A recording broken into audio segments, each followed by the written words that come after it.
रोज़ आपकी कथा भी देखती हूँ, प्रश्नोत्तरी भी देखती हूँ। आप कहते हैं कि जहाँ भगवान रहते हैं वहाँ कलयुग नहीं होता। हाँ। तो पत्नी अगर भगवान की भक्ति करे, प्रभु की सेवा करे, और पति अगर दारू पी के आता है तो दारू पीना, मांस मदिरा खाना तो कलयुग है ना? मांस मदिरा खाना पीना तो कलयुग है। कलयुग है। तो फिर पत्नी अगर भक्ति कर रही है, भगवान है वहाँ, तो फिर वो कलयुग कहाँ से आ जाता है वहाँ? तो पति बाहर जाके ले आता है ना कलयुग। हाँ, तो मेरा मार्गदर्शन आप खुद करें, मैं बहुत दुखी हूँ गुरुजी। आपका पति यदि बाहर से कलयुग ले आता है तो बस आप अपने पति को केवल गौरी गोपाल ले आओ हमारे पास। ले आए हैं गुरुजी, लेकिन वो आते ही नहीं है। मैं बहुत दुखी हूँ गुरुजी, आपकी कृपा सुन के। जैसे कहते हैं ना, कन्हैया की कृपा सुन के कोई उनसे प्यार करता है, आपकी कृपा सुन के आपको भाई माना है। कृपा मेरा मार्गदर्शन करे गुरुजी। वो कहाँ, यहाँ आसपास हैं? फोन कर रही हूँ तो नहीं उठा रहे। आए थे यहाँ लेकिन है नहीं, अभी उठा नहीं रहे फोन। तो उनको ना कल प्रश्नोत्तरी में पकड़ के बैठना जी। उनसे अपना हाथ छोड़ना मत। आप सबका कल्याण करते हैं, टीवी में सुना है, बस मुझ पे कर दीजिए। हम समझा सकते हैं, बाकी भगवान का काम है जी। सब। हम कुछ भी नहीं करते, कल्याण वल्याण तो भगवान ही करते हैं जी। हम तो केवल समझा देते हैं किसी को। आपके पति से बात कर लेंगे, समझाएंगे तरीके से। और गुरु दक्षिणा जी से लेना चाहते हैं तो अगर जबरदस्ती दिलवा दे उनको और बाद में मांस मंदिरा खाए तो कोई दिक्कत नहीं। ले आना, हम बात करेंगे, तरीके से बात करेंगे। ठीक है। राधे राधे गुरुजी। लाल बच्चे भी आए हैं, आशीर्वाद दे दीजिए। खुश रहिए, खुश रहिए। लाल बहन को दो। राधे राधे गुरुजी। जी। मेरे पास एक लड्डू गोपाल छोटा वाला है, क्या मैं बड़ी वाली एक और ले सकती हूँ? ले सकते हैं। हाँ, ले सकते हैं। पीछे भैया को दो। थैंक यू गुरुजी। राधे राधे। जी जी। महाराज जी, बहुत दिनों बाद आज बात करने का मौका मिला है। हम बहुत दिनों से प्रतीक्षा कर रहे हैं और लमसम आपकी सारी वीडियो देखते हैं। अभी आप जितने भी न्यूज़ चैनल पे गए हैं, मैं सब पे मैंने देखा 2-2 घंटे की वीडियो देखे। शुभांकर मिश्रा जी के यहाँ या आप अभी जहाँ भी गए मैंने सब फॉलो किया, सब देखा। जी महाराज जी, मेरे 3 प्रश्न हैं। मेरा पहला प्रश्न है कि महाराज जी, मैं पिछले कई सालों से परिवार सहित जन्माष्टमी अपने घर पे मना रहा था। हाँ। और बड़े धूमधाम से जागरण झांकियों के साथ। और महाराज जी, इस बार पता नहीं क्यों मेरा मन पहले से वृंदावन मथुरा आने का हो रहा था। चूँकि पूरी तैयारी मैं ही कर रहा था घर पे, तो थोड़ा सा मन में कष्ट भी है कि मन हमारा यहाँ लगा हुआ था और हम घर तो छोड़ा है और यहाँ आने के लिए तो हमारे घर पे तो हमने नहीं मनाई, तो परिवार हमारा नॉर्मल मनाएगा, तो ऐसा तो नहीं हमारे पर कोई पाप आएगा। आप वृंदावन आए, बिहारी जी आपको बुलाए, आप यहीं मनाना। कल सभी को मैं सूचना कर दूं, आज कल यहाँ पर सुंदर सुंदर भजन होंगे। शाम को प्रश्नोत्तरी बढ़िया लंबी चलेगी और 11 बजे से पूजा स्टार्ट होगा और फिर 12 बजे हम सब उत्सव कल जन्माष्टमी यहीं मनाएंगे। कल भी और परसों भी, दोनों दिन की जन्माष्टमी यहीं होगी इस बार। और महाराज जी, दूसरा प्रश्न हमारा ये है कि हमने दीक्षा नहीं ली, पर मेरी पत्नी ने जो है शादी से पहले दीक्षा ले रखी है देवकी नंदन ठाकुर जी से। ठीक है। तो महाराज जी, अब हमें क्या करना चाहिए? आप भी मंत्र लेने का मन है तो आप भी ले लो। महाराज जी, बस वही, अब हमारा आपके साथ लगाव है और कोई बात नहीं, ठीक है, तो आप मंत्र ले सकते हैं। और गुरुजी, वो पहले से ही लहसुन प्याज नहीं खाती हैं, मैं खा रहा था अभी तक। अब गुरुजी जैसा आशीर्वाद दें आप वो करें।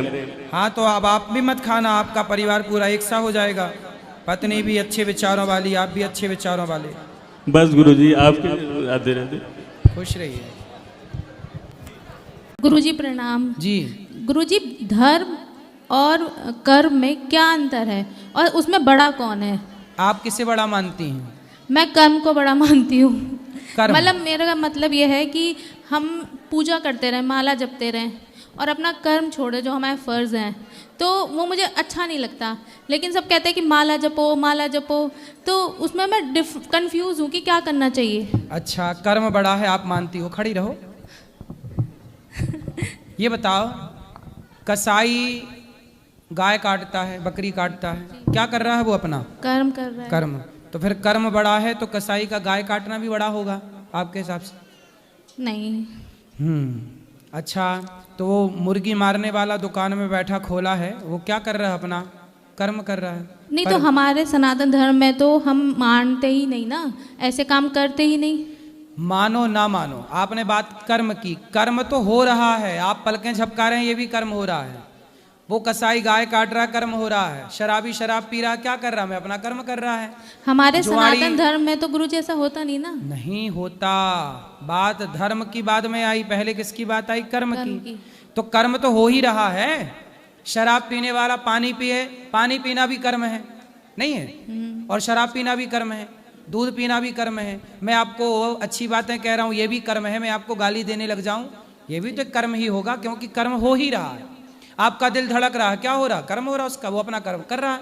उसी तरह इस संसार में जो हो रहा है सब कुछ कर्म हो रहा है, हो रहा है। तो फिर कर्म यदि बड़ा है तो कसाई का गाय काटना भी बड़ा हो जाएगा, फिर गाली देना भी बड़ा हो जाएगा। फिर कर्म बड़ा है तो शराबी कहे मैं तो अपना कर्म कर रहा हूं भाई, शराब पी रहा हूं। फिर बलात्कारी कहे जी क्या कर रहा है? मैं तो अपना कर्म कर रहा हूं, बलात्कार कर रहा हूं। इसका मतलब कर्म बड़ा नहीं है। क्या बड़ा है? धर्म बड़ा। धर्म। धर्म से ही पता लगता है, धर्म ही वो कसौटी है जो ये बताती है कि ये कर्म करो और यह कर्म ना करो। आप अपने बच्चों को रोकती हो ना, ये मत कर, रोकती हो ना? हाँ या ना? हाँ। क्यों रोकती हो? सब कुछ करने दो ना। नहीं पता मतलब हमारा अनुभव है कि ये चीज आपके लिए सही नहीं है तो हम रोकते हैं। हाँ, वही है धर्म। धर्म ही ये बताता है कि ये करो, ये मत करो, ये करो, ये मत करो, यहाँ जाओ, यहाँ मत जाओ, ये बोलो, ये मत बोलो, ये खाओ, ये मत खाओ। इसलिए धर्म की कसौटी से यदि कर्म किया जाएगा तो धर्म युक्त कर्म यदि है तब वह कर्म बड़ा है। यदि धर्म युक्त कर्म नहीं है तो वह कर्म नरकगामी होगा। रावण ने सीता माँ को चुराया, क्या किया उसने? कर्म किया, पर गलत कर्म किया। भाई गलत और सही तो बाद में लगाना, पर है तो कर्म। भाई आपने बोला है गलत काम, गलत कर्म है, पर गलत कर्म और सही कर्म है तो दोनों कर्म ही। वो तो गलत सही बाद में पता लगेगा, वो तो फिर बाद का विषय है, उसमें मंथन होगा कि भाई सही था कि गलत। अभी तो हो गया ना। तो ये हम तो यही रोक रहे हैं कि गलत ही ना हो। रावण ने जो किया वो कर्म था, लेकिन उसके कर्म में धर्म नहीं था। इसलिए कर्म करना चाहिए।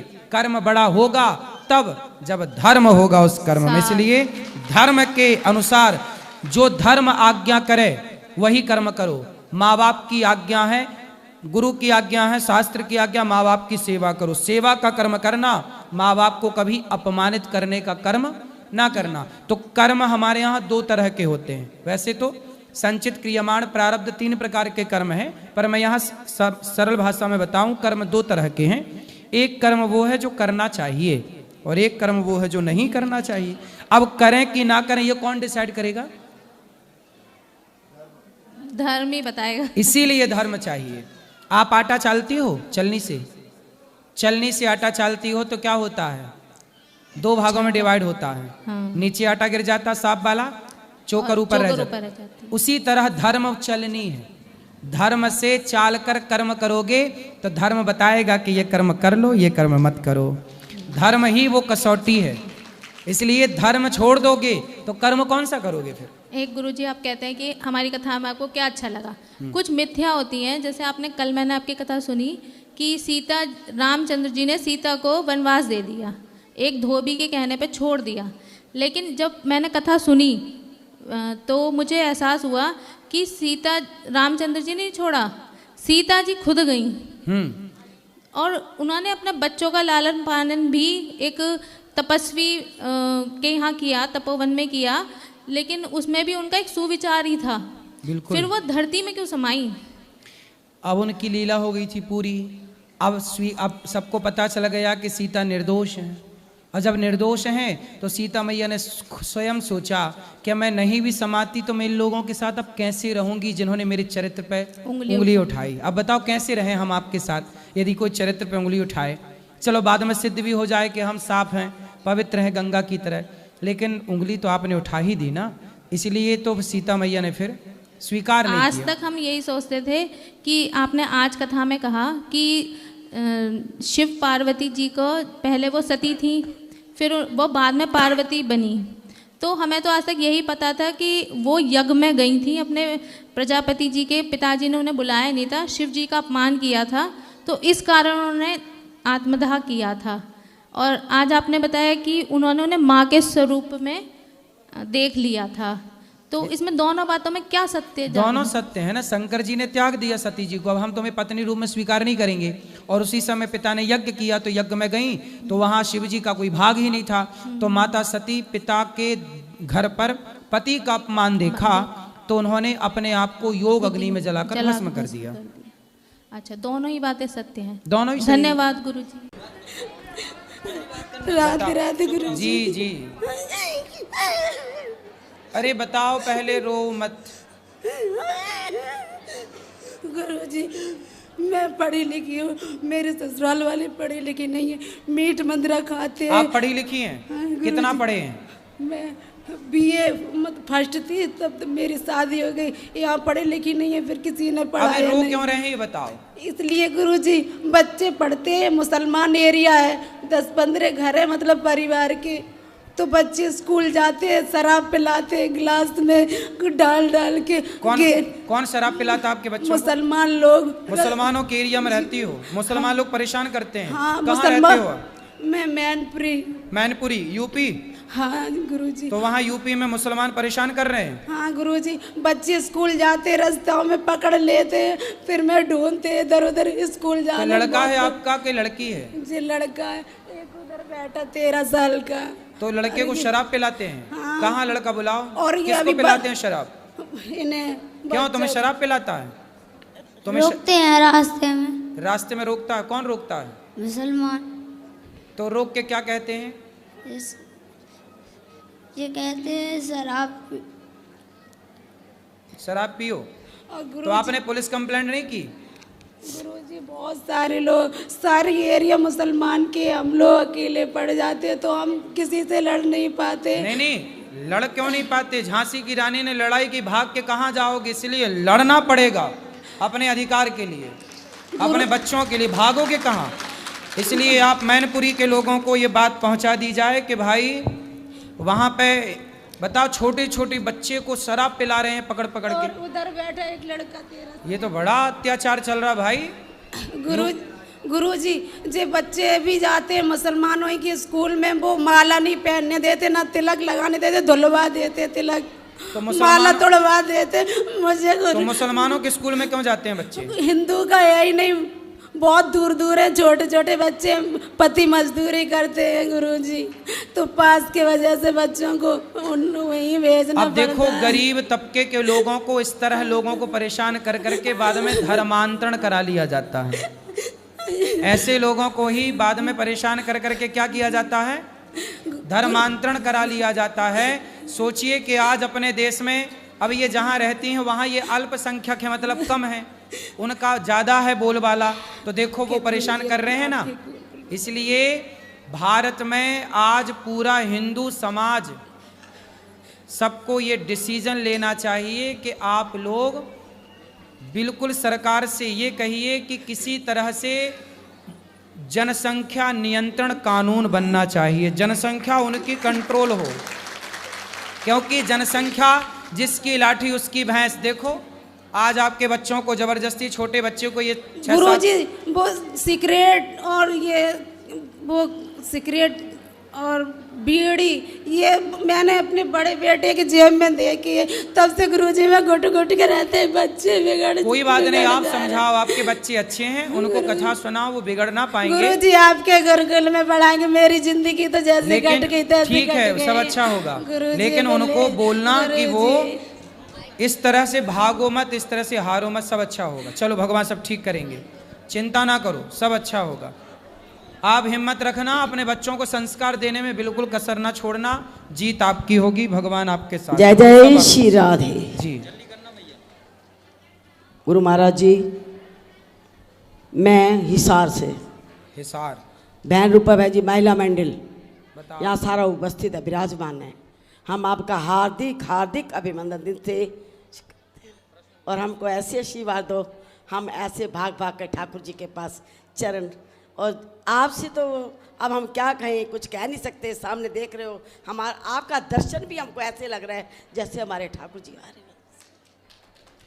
हम तो यही कहते हैं, हमको यही आशीर्वाद दो कि हमारा मंडल फले फूले और हमारे को गुरु भक्ति मिले और कुछ निरोगी काया। खुश रहिए। किसका प्रश्न है?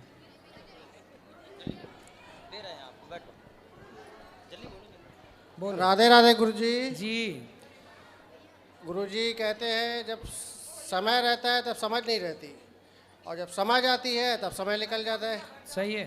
तो मेरे साथ भी ऐसा ही हुआ है। तो गुरुजी मैं ये पूछना चाहता हूँ कि मैं ऐसा क्या करूँ जिससे मेरे माँ बाप का लोक परलोक में कल्याण हो जाए। माँ बाप का लोक परलोक में कल्याण हो, आप सेवा करो अपने माँ बाप की। माँ बाप वो से नहीं कहो है कि वो कथा सुने, भगवान का नाम जपे, कल्याण होगा। नहीं गुरुजी वो नहीं है अब। अच्छा नहीं है? नहीं। तो फिर आप उनके लिए जो अच्छा कर सकते हो वो करो। जी वही पूछ रहा आपसे कि क्या उनके नाम से किसी भूखे को भोजन कराओ, किसी प्यासे को पानी पिलवाओ, यही अच्छे काम है। बहुत बहुत धन्यवाद जी। राधे राधे गुरुजी। राधे राधे गुरुजी। हाँ जी। गुरुजी मैं डिस्ट्रिक्ट संभल से हूँ। हाँ। और मेरा कहना है गुरुजी आपसे, मैं पूजा करूँ सुबह सुबह तो मेरा मन पूजा बना लगता है। और नहीं लगता? जी। और मुझे लगता है कि मेरे द्वारे पे कोई मुझे पुकार रहा है या फिर मुझे इंतजार कर रहा है महाराज जी। तो मुझे बहुत इस बात को लेकर परेशान हूँ महाराज। नहीं, आप पूजा में मन लगाओ, और द्वार पे कोई इंतजार कर रहा है तो जाके द्वार पे देख लो कौन इंतजार कर रहा है। पूजा में मन ना लगता महाराज जी। भी कोई बात नहीं, आप समाज की सेवा करो, यही पूजा है। माँ बाप की सेवा करो, यही पूजा है। धन्यवाद गुरुजी। गुरुजी राधे राधे। जी। गुरुजी मैं बहुत परेशान हूँ। किससे? बस दारू पीते मेरा आदमी, कुछ ऐसी कृपा कर दो जो सही हो जाए गुरुजी। कहाँ है आपके आदमी? यही है वो। आओ इनके आदमी आओ। बुला ले पापा को। गुरु मुकेश है, आप बोल दो गुरुजी। मुकेश? बस हाँ। अरे मुकेश, मुकेश जहाँ कहीं भी हो आओ यहाँ। इनके आदमी आ जाएंगे तो बात कराएंगे। राधे राधे महाराज जी। जी।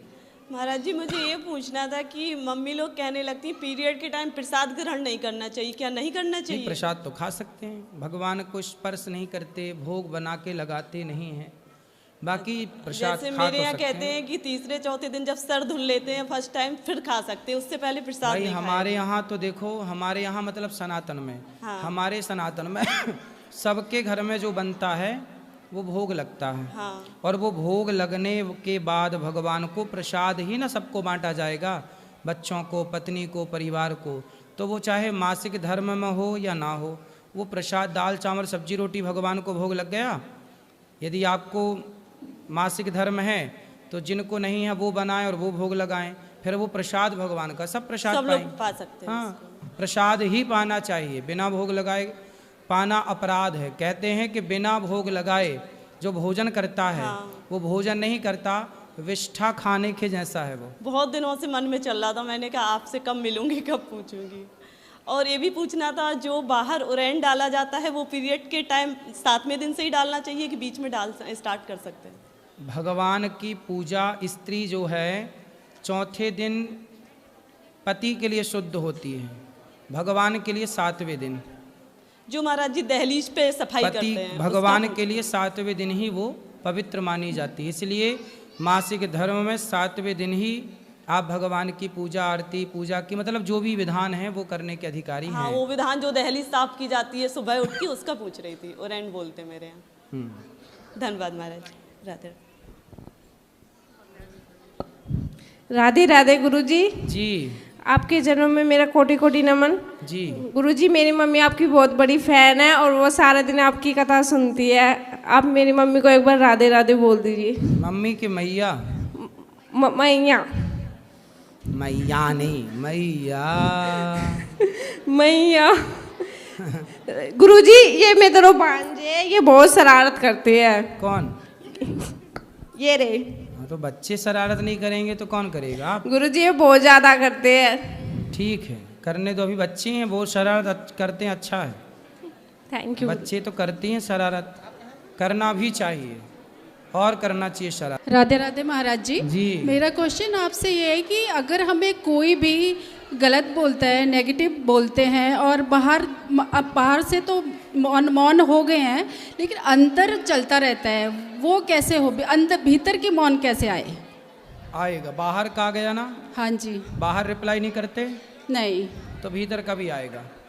ये समझ लो कि ये जो कह रहा है ये नहीं कह रहा है, इसका अज्ञान कह रहा है। जैसे छोटा बच्चा है, हाँ जी, छोटा बच्चा कई बार अपनी माँ को मारता है, जैसे माँ उसे खिलौना ना दिलाए, उसके मन का ना करे, तो बच्चा ना छोटा सा मारने लगता माँ के गालों में, हाँ जी, या माँ को नोचने लग जाता है। तो क्या माँ उसका बुरा मानती है? क्योंकि माँ जानती है कि ये तो अज्ञान है, इसे अज्ञान है, इसे पता ही नहीं। लेकिन थोड़ी देर तो महाराज जी वो हलचल चलती है बहुत, जो परेशान करती है। वो अज्ञान, अज्ञान अभी है, इसलिए हलचल चलेगी।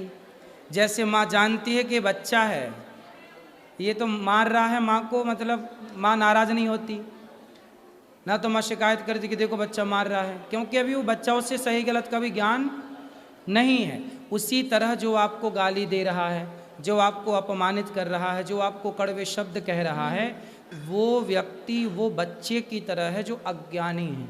और उस अज्ञानी में हम गुस्सा क्यों करें जी? भाई यहाँ कोई खड़ा हो के हम पे गुस्सा करने लग जाए तो हम उस पर नाराज क्यों हों? हम ये समझ लें कि भाई ये अज्ञान, बस क्रोध क्यों आता है? ज्ञानी को क्रोध कभी नहीं आ सकता। क्रोध जब आता है तो वो क्रोध नहीं आता महाराज जी, लेकिन आपको मन नहीं चलता है। हाँ नहीं जी। समझ रहे हैं, मैं सामने वाले की बात कर रहा हूँ जो क्रोध करके आपको कुछ कहता है। तो क्रोध जिसको आता है वो अज्ञानी है, तो उस अज्ञानी व्यक्ति को हम क्यों सीरियस लें जी? हम उसे हल्के में ले, यार बच्चा है छोड़ो, क्यों बात करें। कुत्ते हमें देखकर भौंकते हैं तो उसे सीरियस लेते हैं आप? नहीं। एक कुत्ते ने हमें भौंक दिया, देख के बताओ। नहीं। ऐसे ही है, लोग हमें गाली दे रहे हैं, अपमानित कर रहे हैं, ये अज्ञान बस कर रहे हैं सामने वाले, उनका अज्ञान है। इसलिए आप परेशान ना होइए, वो उनका समस्या है, उनको आत्म मंथन की ज़रूरत है कि वो गुस्सा क्यों कर रहे हैं फिजूल में। जी, धन्यवाद।